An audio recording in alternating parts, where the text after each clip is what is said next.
Last night, something unbelievable happened in the Senate.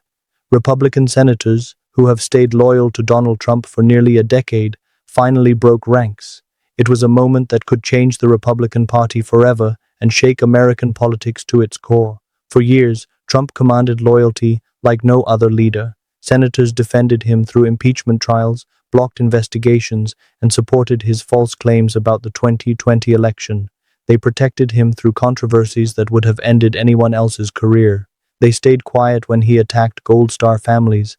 They didn't speak up when he called neo-Nazis very fine people. They ignored court rulings that found him liable for sexual abuse. Time and again, Senate Republicans chose Trump over principle, truth, and even their own stated values. But last night, something changed. A large group of Senate Republicans voted against Trump's direct wishes on a major piece of legislation. They did it knowing he would be furious and might retaliate politically. And this wasn't a small number. It was 22 senators, almost half of the Republican caucus, joining Democrats to pass a measure Trump had spent weeks trying to block. This wasn't just a few moderates quietly standing up, it was a bold public defiance of a man who has dominated their party for almost 10 years. For decades, many had believed Trump's control over the Senate was unshakable, but last night proved otherwise. This vote wasn't just about a single bill, it signaled a major shift in the Republican Party. For years, senators watched what happened to anyone who crossed Trump. Liz Cheney lost her leadership position and then her seat in Congress. Jeff Flake, Bob Corker, and others quietly left the Senate after criticizing him. Even Mitt Romney became isolated for voting to convict Trump during impeachment trials. The lesson was clear: oppose Trump, and your political career is over. Because of this fear, Senate Republicans often acted as his protectors. They defended his actions, backed his policies, and ignored facts to stay in his favor. They became a shield against accountability, almost like an extension of Trump's personal political operation rather than an independent branch of government. Now let's get back to what really happened.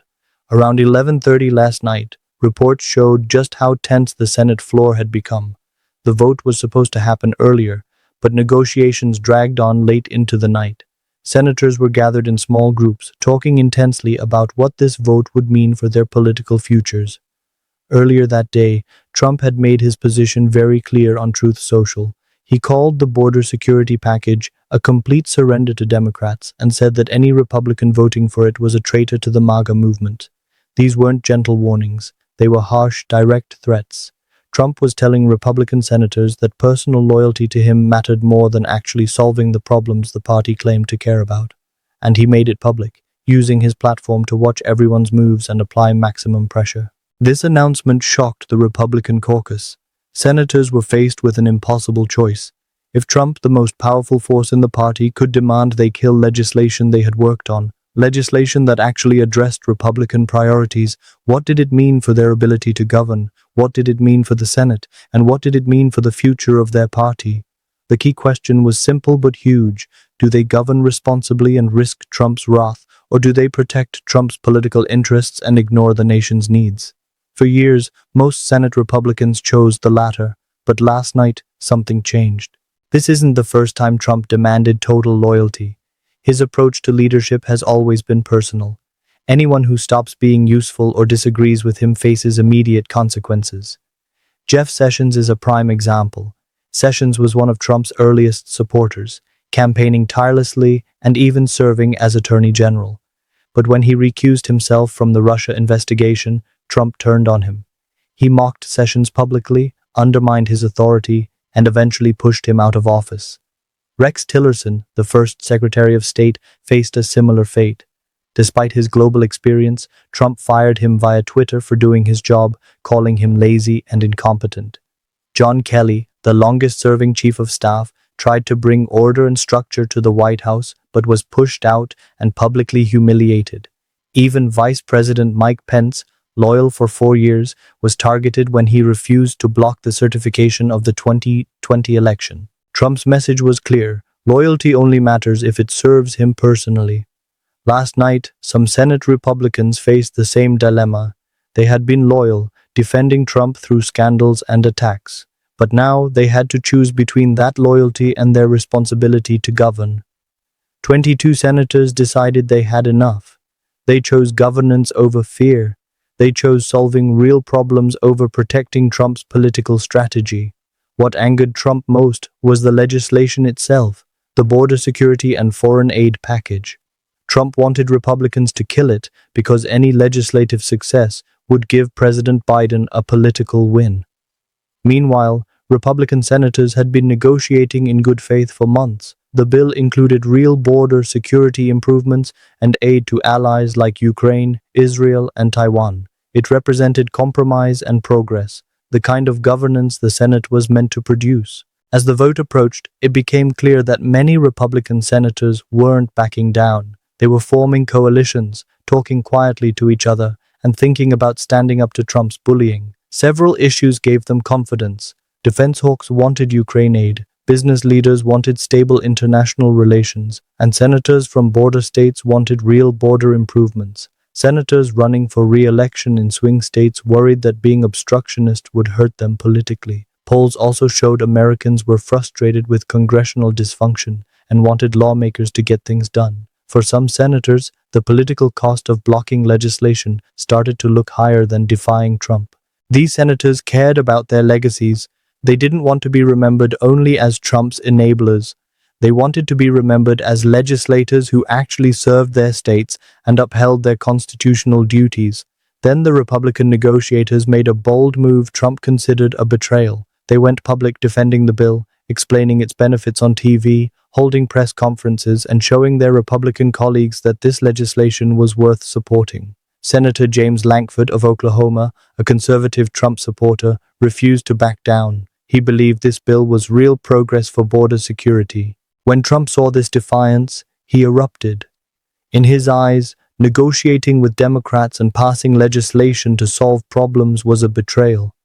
He labeled any Republican putting governance first as a traitor. His Truth Social posts became more aggressive. He threatened primary challenges, questioned senators' intelligence and loyalty, and demanded the bill be killed or face consequences. This left the 22 Republican senators in a difficult spot. On one hand, they wanted to maintain some relationship with Trump and his base for political survival. On the other hand, they believed solving real problems mattered more than following orders blindly. The MAGA movement still dominates Republican primaries. Trump's endorsement is incredibly valuable, and his opposition can be politically deadly. Many of the senators who voted last night represent red states where Trump remains popular. But at the same time, they are United States senators with a job to do. That job means considering legislation carefully, negotiating with colleagues across the aisle, and passing laws that address real national problems. It means representing their state's interests, not just following Trump's personal political whims. It means upholding their constitutional responsibilities as a co-equal branch of government. And here's the tricky part. Doing all that requires a certain independence from Trump, a willingness to occasionally defy his demands. This put the senators in a bind. They could continue trying to please Trump, which meant enabling dysfunction, blocking legislation that addressed real problems, and making the Senate look broken while painting Republicans in a terrible light. Or they could do their actual jobs, vote for legislation they believed was good policy and represented their states, but risk Trump's anger and possible primary challenges. It's a genuinely difficult choice. And this is exactly the kind of mess Trump creates for Republican leaders. He demands total loyalty, expects obstruction at all costs, but then blames Republicans when the party looks chaotic and dysfunctional. He doesn't care about their political survival or legislative accomplishments. He only cares about what benefits him personally. This dynamic is causing huge stress within the party. The bigger question is whether Trump still controls the Republican Party completely, or whether Senate Republicans are beginning to reclaim independence. If nearly half the caucus can ignore Trump's explicit demands without facing immediate, devastating consequences, it signals to every Republican officeholder that his grip may be weakening. Moderate Republicans, trying to balance Trump's base with general election viability, are watching closely. They saw 22 colleagues defy Trump and survive politically. They saw strength in numbers and realized Trump cannot punish everyone who steps out of line. If he tries, he risks diluting his influence and helping independent-minded Republicans succeed in primaries. Meanwhile, the hardcore MAGA faction sees those 22 senators as traitors who must be purged. They believe any compromise with Democrats is surrender. They want absolute loyalty to Trump's agenda, even if that agenda means obstruction and dysfunction. They saw last night's vote as a betrayal of everything Trump has built.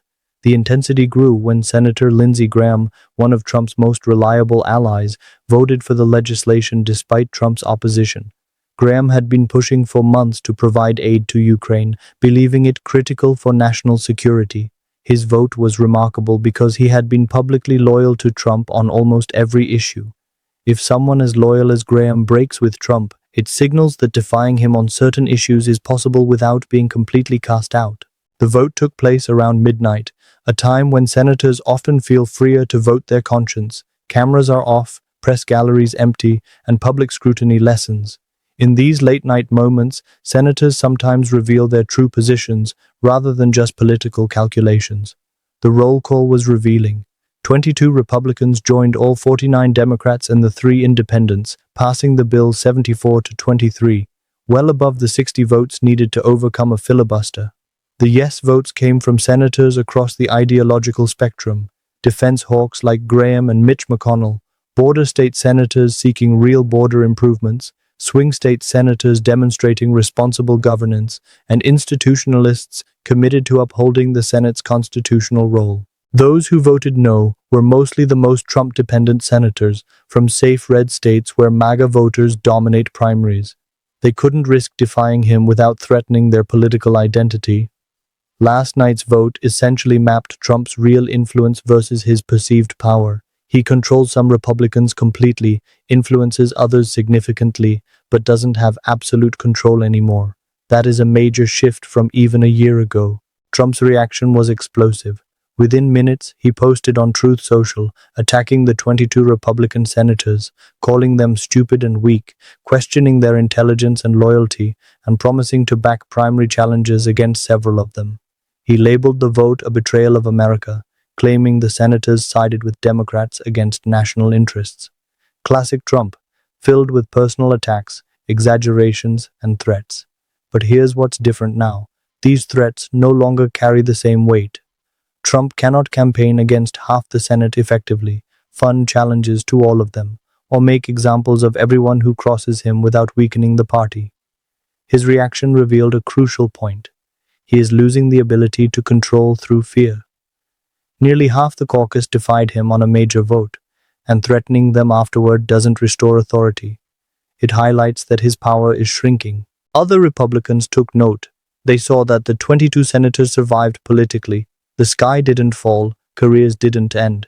This creates a demonstration effect. Defying Trump is survivable, perhaps even politically beneficial if framed as putting country over party or principle over politics. This late-night rebellion isn't just a captivating story, it has serious consequences for the Republican Party, Trump's political future, and how Congress functions. For Trump, the vote undermines his ability to unify Republicans behind him heading into 2024. It shows limits to his control and exposes fractures Democrats can exploit.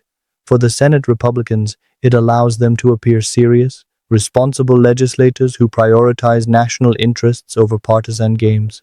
Democrats are already planning to take advantage of this split in the Republican Party. They'll argue that even Senate Republicans are tired of Trump's chaos and dysfunction.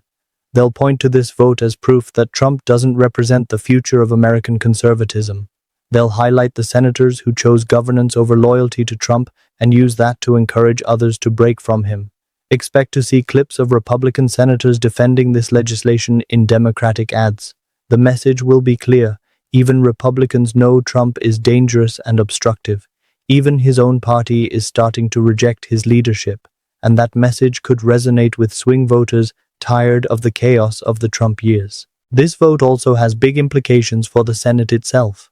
For years, Senate Republicans were criticized for abandoning their constitutional duties whenever a Republican was in the White House or dominated the party. They were seen as turning the Senate into an extension of Trump's political operation. Last night pushed back against that. By defying Trump and voting for legislation they believed was good policy, these 22 Republican senators reasserted the Senate's independence. They showed that they could evaluate legislation on its merits, work across party lines, and act as a deliberative body meant to solve national problems. This matters for the credibility of the Senate and the health of American democracy. When one person dominates a party and lawmakers abandon their duties, the whole system suffers. Last night showed independence is still possible, even in a polarized era. At the heart of this story is a question about political leadership and party loyalty. Are political parties meant to serve one individual or to advance shared principles and govern effectively? Trump has spent years demanding loyalty to him personally, above policy, constitutional principles, or national interest. Last night, 22 Republican senators said no. They made clear that they support conservative principles, not blind obedience to Trump. They distinguished between agreeing with Trump on issues and submitting to his control on everything. This distinction matters. It creates space for a post-Trump Republican Party. It shows that Republicans can have independent principles and political identities separate from one man. It suggests that Trumpism might survive, even if Trump himself eventually fades. The implications go far beyond this one bill. Each time Trump demands absolute loyalty and encounters resistance, his grip on the party weakens. Defying his orders, once unthinkable, starts to feel normal and acceptable. Future Republican legislators will look at this vote and see that it's possible to prioritize governance without automatic political death. If 22 senators can defy Trump on major legislation, what stops House Republicans from doing the same? If senators can put the country over loyalty to Trump, others can follow. These precedents don't disappear. They become part of the political reality, and that's healthy for democracy. Concentrating too much power in one person is dangerous. It eliminates debate, turns politics into a personality cult, and weakens the system. Democracy needs parties that can adapt, evolve, and hold leaders accountable. This vote doesn't end Trump's dominance. He is still likely the 2024 nominee, commands intense loyalty, and retains enormous influence. But it does prove that his control isn't total, and his demands aren't automatically obeyed. That's significant progress for a healthier political system. Looking ahead to 2024, this story will shape the Republican primary and potentially the general election. A narrative of Trump losing control and facing defiance from within his own party undermines his image as a strong leader who commands loyalty. Voters want leaders who can unite and govern, not candidates who inspire rebellion from their own coalition. The Republican senators who voted for this bill may face backlash from Trump's most devoted supporters, angry constituents, primary challenges, and attacks from Trump-aligned media, but they might also find political benefit. Many voters, even Republicans, appreciate lawmakers who actually govern instead of obstructing. Demonstrating independence from Trump could help them in general elections. They might emerge as leaders of a post-Trump Republican Party, ready to inherit the party's future when Trump eventually fades. In short, Senate Republicans broke ranks with Trump in a stunning late-night vote, passing bipartisan border security and foreign aid legislation he demanded they kill. 22 senators chose governance over blind loyalty. They prioritized national security over Trump's campaign strategy. They reasserted the Senate's constitutional independence. This isn't just about one bill, it's about whether the Republican Party can function as more than Trump's personal political tool. It's about whether Senate Republicans will remember their constitutional duties or continue enabling dysfunction. If these senators had caved, it would have confirmed the party as irredeemably captured by one man's ego, letting a former president kill legislation solely for political gain. But that didn't happen. 22 senators drew a line, showing Trump's control has limits and his demands don't automatically override everything else. It's about more than one vote. It's about whether Congress can address national challenges or remain trapped in partisan tribalism. The big question now is whether this moment is a turning point or a one-time event. Will other Republicans start asserting independence, or will Trump's threats push them back into submission? Will more senators prioritize governance over loyalty? This is just the beginning. The late-night vote is one chapter in the larger story of whether the Republican Party can break free from Trump's grip and rediscover independent judgment. The stakes are high for the future of American democracy and the Republican Party itself. The outcome is uncertain, but last night proved that resistance is possible and Trump's control is not absolute.